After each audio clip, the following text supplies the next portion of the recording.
오늘 이 시간에는 예배자로 살기를 결단하라 라는 제목을 가지고 말씀 증거하도록 하겠습니다. 우리는 이번 특별 새벽 기도회 기간 동안 시편 51편 말씀을 가지고 다윗의 회개를 우리가 함께 살펴보면서 하나님이 우리에게 원하시는 회개의 삶이 무엇인지를 함께 나누었습니다. 오늘은 이 마지막 시간인데 우리가 그동안 나누었던 말씀들이 다시 한번 좀 정리를 하고 회개 이후에 우리의 삶이 어떠해야 할지를 우리가 함께 나누도록 하겠습니다. 우리가 첫날에는 이 시편 51편의 배경이 되어지는 사무엘하 11장의 말씀을 가지고 죄의 시작과 그 과정에 대해서 함께 살펴보았습니다. 여러분, 죄라는 것은 어떤 특정한 상황이 되어질 때만 일어나는 것이 아니라 여러분 매일의 우리의 일상의 삶 속에서도 일어날 수 있다라는 것을 우리가 함께 살펴보았는데, 그것도 자기 욕심에 이끌려 미혹되어질 때, 그 욕심에 굴복하였을 때 죄가 되어진다라고 말했습니다. 근데 무서운 것이 무엇이냐면, 죄를 그대로 방치하게 되면, 다시 말하면 이 죄를 즉각적으로 해결하지 않고 숨기거나 감추게 되어진다면 그 죄는 또 다른 죄로 다시금 그것이 자라나게 된다라는 것을 말씀을 드렸습니다. 그러면서 이제 둘째 날에는 본격적으로 이 회개의 단계를 우리가 함께 살펴보았는데, 회개의 첫 번째 가장 중요한 단계가 무엇이라고 했냐면 죄를 인정하는 것, 철저히 우리 자신의 죄를 인정하는 것이 중요하다라고 말씀을 드렸습니다. 죄를 바라볼 때 자기 중심적인 관점이 아니라 하나님의 관점에서 죄를 바라볼 때 죄를 죄로 인정하게 되어지고, 그 죄에 대한 책임이 어떤 상황이나 환경과 다른 사람이 아니라 철저히 자기 자신에게 있다는 것을 고백해야 한다. 그리고 그 죄 해결에 있어서도 자신이 전적으로 무기력한 자라는 것들을 인정해야 한다라고 말씀을 드렸습니다. 이것이 하나님이 원하시는 회개의 첫 번째 단계이죠. 그러니까 죄 해결에 대해서 자신이 전적으로 무기력하다라는 것을 깨달을 때 우리는 비로소 회개의 두 번째 단계로 나아가게 되어집니다. 하나님의 인자와 긍휼만을 의지하며 은혜를 구하게 되어진다라는 것이죠. 여러분, 우리의 어떠한 기준이 있어서, 우리가 어떤 자격이 있어서 구하는 것이 아니라는 것입니다. 여러분, 죄인이 용서를 받는 것은 죄인의 권리가 아닙니다. 용서받는 것은 은혜를 받는 것이기 때문에 전적으로 하나님의 그 인자와 긍휼만을 의지하며 우리가 구해야 한다라고 말씀을 드렸어요. 그를 위해서 구체적으로 우리의 죄를 또한 지워주시고 또 씻어주시고 깨끗이 제하여 주기를 구해야 하지만, 그에 앞서서 하나님의 성품인 그 인자심과 긍휼이 크심을 믿고 의지해야 돼.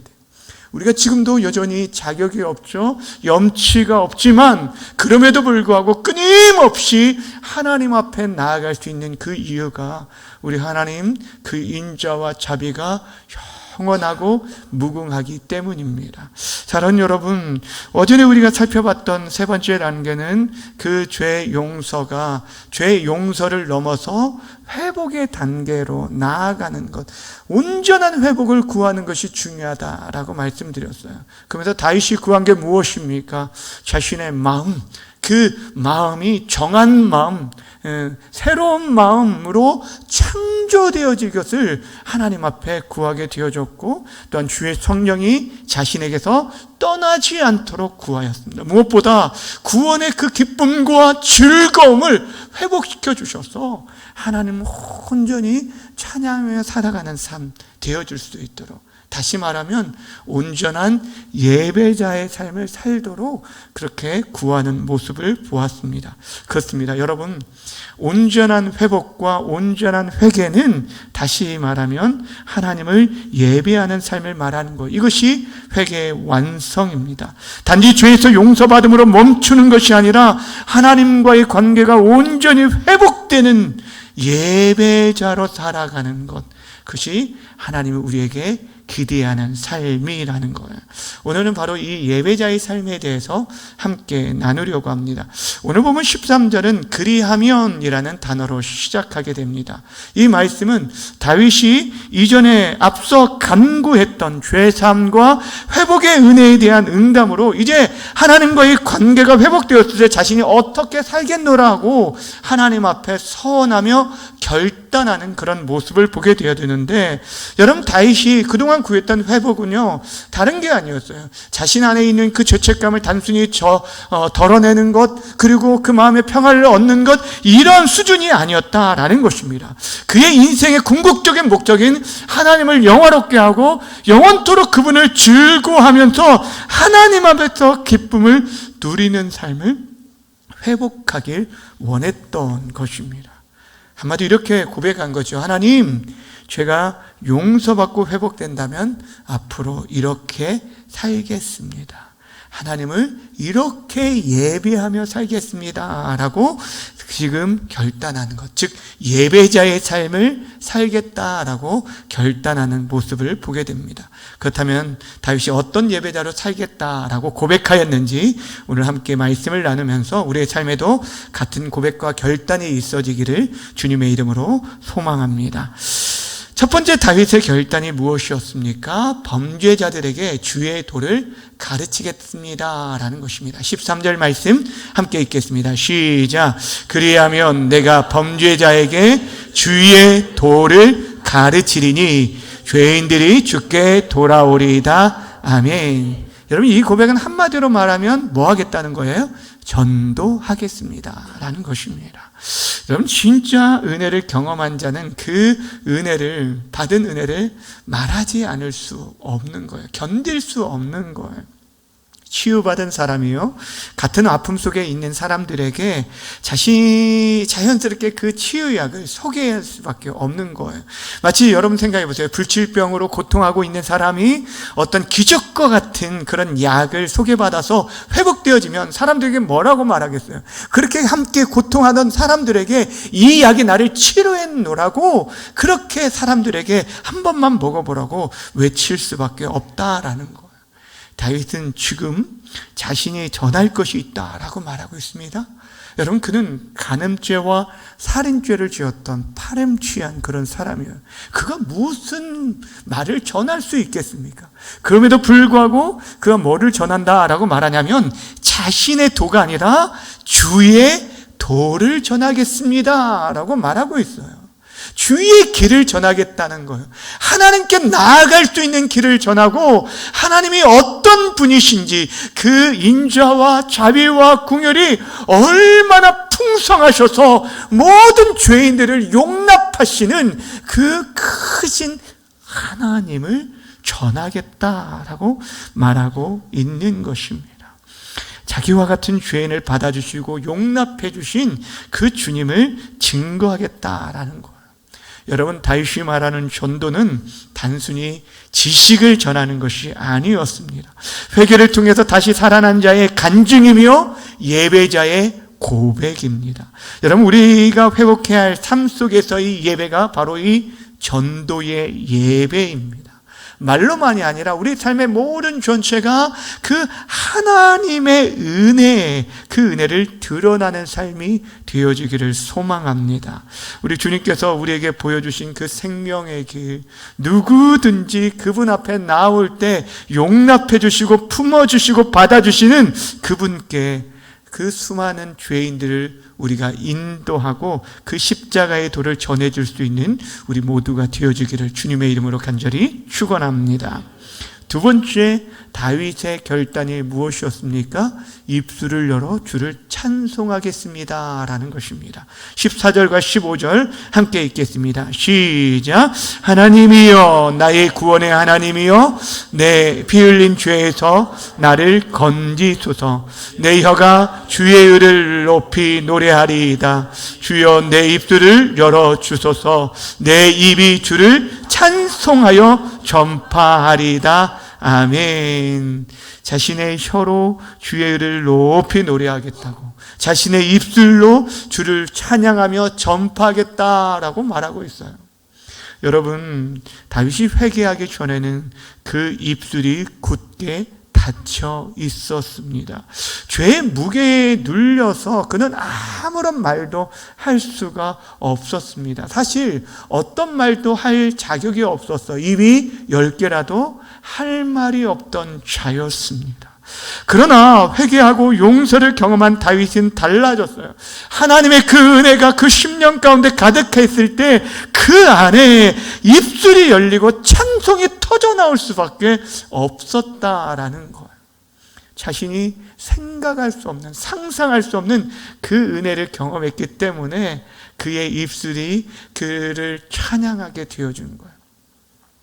시편 32편의 말씀에 보면 다윗이 회개하지 않았을 때 그가 겪었던 그 고통과 그 아픔이 어떠했는지를 생생하게 이렇게 기록해 주고 있습니다. 시편 32편 3절과 4절입니다. 내가 입을 열지 아니할 때에 종일 신음함으로 내 뼈가 쇠하였도다. 주의 손이 주야로 나를 누르시오니 내 진액에 빠져서 여름 가뭄에 마름같이 되었나이다 라고 얘기합니다. 많은 학자들이 이 시편 32편도 시편 51편과 같은 동일한 배경 아래서 기록된 시라라고 얘기를 합니다. 그런데 시편 51편 이후에, 그러니까 회 용서받고 나서 고백한 시라고 얘기를 합니다. 근데 그가 지금 회개하지 않았을 때 그 입술이 닫혀 있었던 그 진액에 눌려서 고통하고 뼈가 흔들릴 수밖에 없는 그런 어려움 가운데 있었는데, 그가 회개하고 나서 주의 인자와 긍휼을 의지하며 나아갈 때 그 심령에 말할 수 없는 감사와 기쁨이 터져나온 것을 보게 됩니다. 32편 7절에 이렇게 고백합니다. 주는 나의 은신처이오니 환난에서 나를 보호하시고 구원의 노래로 나를 두르시리로다. 한마디로 내 피난처와 보호자이신 구원의 하나님을 찬양하는 그런 모습을 보게 되어지죠. 이처럼 용서받은 자는요 찬양하지 않을 수 없습니다.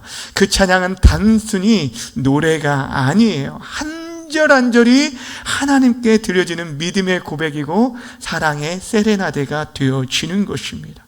그런데 특별히 다윗이 무엇을 찬양한다라고 말하냐면 주의 의를 찬양한다라고 얘기하고 있어요. 여러분, 다윗은 알았어요. 하나님 앞에 나아가는 죄인된 인생이 하나님의 의를 덧입기 전에는 하나님께 나아갈 수 없다라는 것들을 잘 알았다라는 것입니다. 여러분, 신약 성경에서 우리에게 강조하는 게 무엇입니까? 성경은 말합니다. 의인은 없나니 하나도 없다라고 말합니다.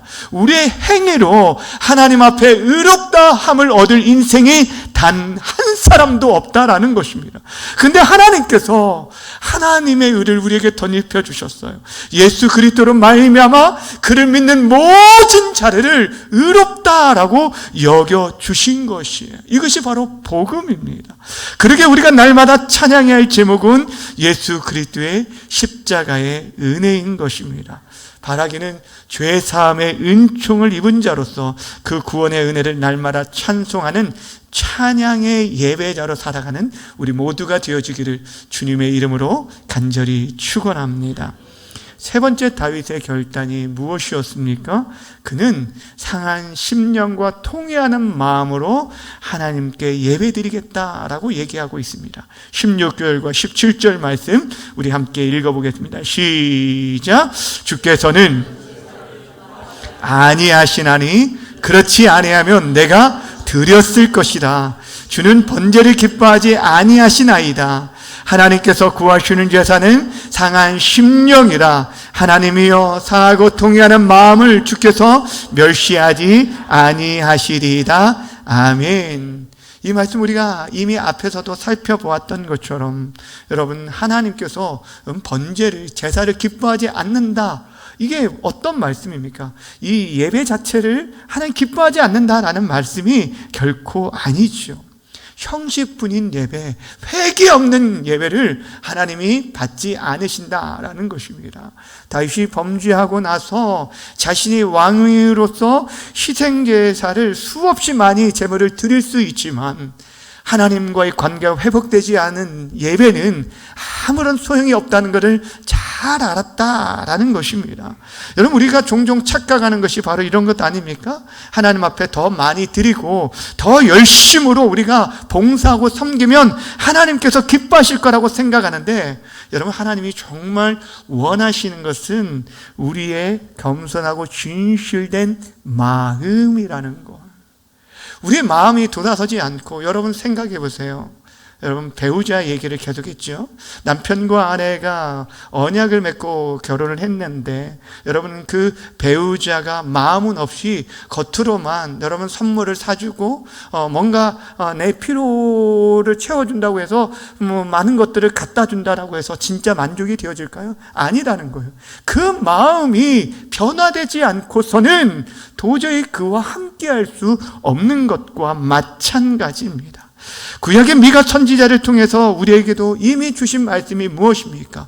미가 6장 6절부터 8절까지 길지만 우리 함께 읽도록 하겠습니다. 시작. 내가 무엇을 가지고 여호와 앞에 나아가며 높으신 하나님께 경배할까? 내가 번제물로 1년 된 송아지를 가지고 그 앞에 나아갈까? 여호와께서 천천의 순양이나 만만의 강물 같은 기름을 기뻐하실까? 내 허물을 위하여 내 맏아들을 내 영혼의 죄로 말미암아 내 몸의 열매를 드릴까? 사람아, 주께서 선한 것이 무엇임을 내게 보이셨나니 여호와께서 내게 구하시는 것은 오직 정의를 행하고 인자를 사랑하며 겸손하게 내 하나님과 함께 행하는 것이 아니냐. 아멘.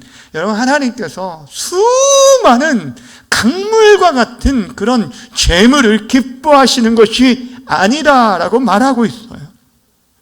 재물 자체가 중요하지 않다라는 것이 아닙니다. 우리 예배 자체가 중요하지 않다라는 것이 아니에요.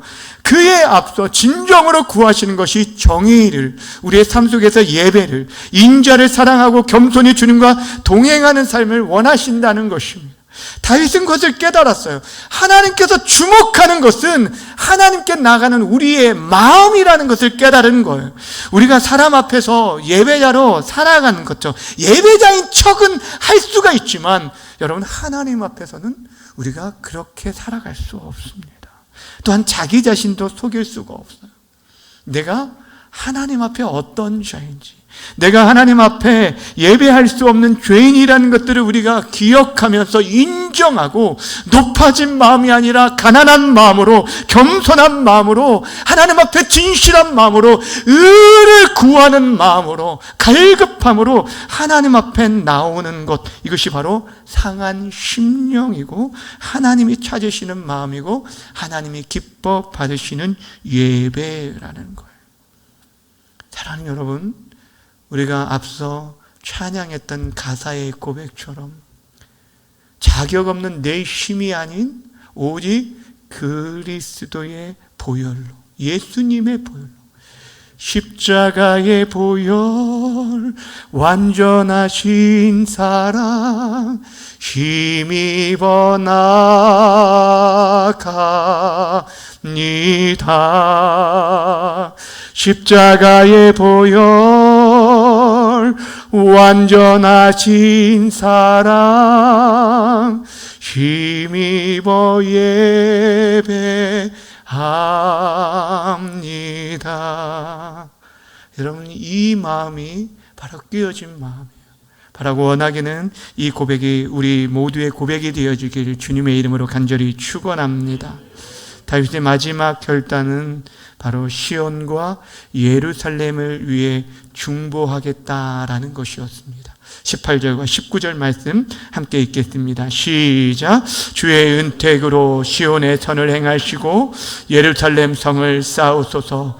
그때 주께서 의로운 제사와 번제와 온전한 제사를 기뻐하시리니 그때 그들이 수소를 주의 제단에 드리리이다. 아멘. 여러분, 우리가 앞에서 하나님께 제사하는 데 있어서 제사를 기뻐하지 않으시고 번제를 기뻐하지 아니하시리라 라고 얘기했었는데, 오늘 18절에는 뭐라고 얘기합니까? 주께서 의로운 제사와 번제와 온전한 번제를 뭐 하시리라? 기뻐하시리라 라고 얘기하고 있지 않습니까? 무엇을 얘기합니까?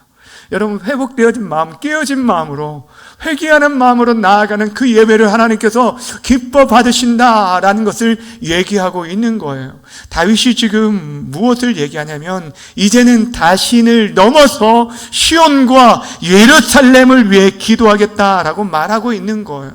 여러분, 우리의 죄는 단지 개인의 문제로 끝나는 경우는 전혀 없습니다. 죄는 내가 속한 공동체에 반드시 영향을 미치게 되어져요.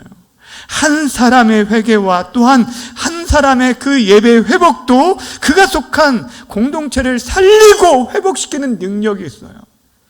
아간 한 사람의 죄로 인해서 이스라엘 공동체가 전쟁 가운데, 가나안 정복 전쟁 가운데 여러분 패배하는 일이 있었습니다. 근데 한 사람의 중보 기도로 말미암아, 아브라함의 기도로 말미암아 조카 롯이 살아났을 뿐 아니라 모세의 중보 기도로 말미암아 금송아지 우상을 섬겼던 이스라엘 공동체에 하나님의 용서함이 나타나게 되었습니다. 다윗은 하나님 앞에서 철저히 회개한 후에 자기 자신만이 회개의 회복에서 멈추지 않고 이제는 시온과 예루살렘, 곧 하나님 백성 전체가 하나님 앞에 온전한 예배자로 설 수 있게 해달라고 지금 간구하는 것을 보게 됩니다.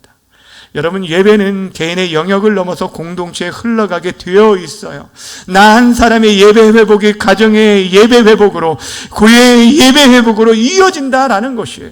그러게 여러분, 우리가 드려지는 이 예배, 내가 예배로 바로 서야 내 가정, 내가 속한 공동체, 구역과 우리 교회가 하나님 앞에 온전히 설 수 있게 되어지는 거예요.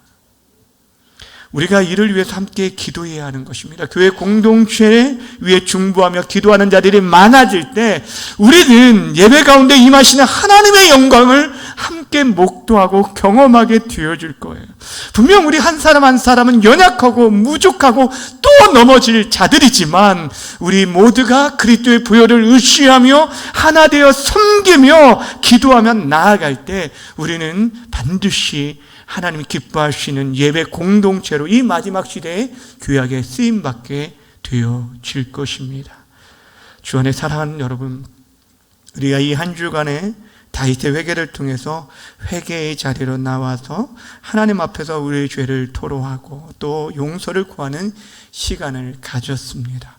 근데 우리가 정말 소망해야 하는 것은 이 회개를 통해서 죄의 용서를 받고 또 하나님과의 관계를 회복하는 것을 넘어서 온전한 예배자, 하나님만을 예배하는 예배자로 살아가기를 결단해야 한다라는 것입니다. 여러분, 예배자는 단순히 주일 아침에 교회와 예배당에 앉아있는 사람을 말하는 것이 아닙니다. 매일의 삶 속에서 하나님을 인정하는 자를 말하고 하나님을 섬기는 자, 하나님을 전하는 자, 그분의 뜻에 순종하며 나아가는 자를 말하는 거예요. 더 나아가 예배자는 용서받은 감격을 잊지 않고 그 감격을 다른 사람에게 흘려보내는 자, 마음 깊은 곳에서 찬양을 올려드리는 자를 말하는 것입니다. 그럴 때 그가 서 있는 그 모든 곳이 예배의 처소가 되고 하나님의 나라가 될 것입니다. 이제 말씀을 맺습니다. 주 안에 사랑하는 여러분, 우리가 이 한 주간 다윗의 시를 통해서 우리에게 말씀하시는 하나님의 음성을 들었습니다. 중요한 것은 이 시편 51편이 다윗의 고백으로 끝나서는 안 된다는 거예요. 첫 시간에 말했듯이 이 51편은 다윗의 시며 인도자를 따라 부른 노래라고 말씀을 드렸습니다. 이스라엘 공동체의 회개의 시이고 이것이 우리 공동체의 회개의 고백이 되어지기를 소망합니다.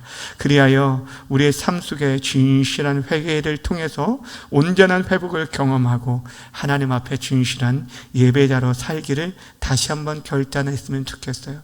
다윗이 고백했던 것처럼 하나님, 제가 진정한 예배자로 살겠습니다. 제 삶에 주의 은혜를 전하는 입술이 되게 해주시고 주의 은혜를 찬송하는 심령이 되게 하시고 상한 심령으로 드리는 예배자 되게 하시고 나 하나만이 아니라 우리의 가정, 우리 공동체가 함께 예배하는 예배 공동체 되게 해 주옵소서. 오늘 이 새벽에 우리의 간구가 우리의 결단이 되어지기를 소망합니다. 바라고 원하기는 우리 공동체가 하나님의 하나님의 용서를 힘있게 경험하고 온전한 예배자로 거듭날 수 있게 되기를 주님의 이름으로 간절히 축원합니다.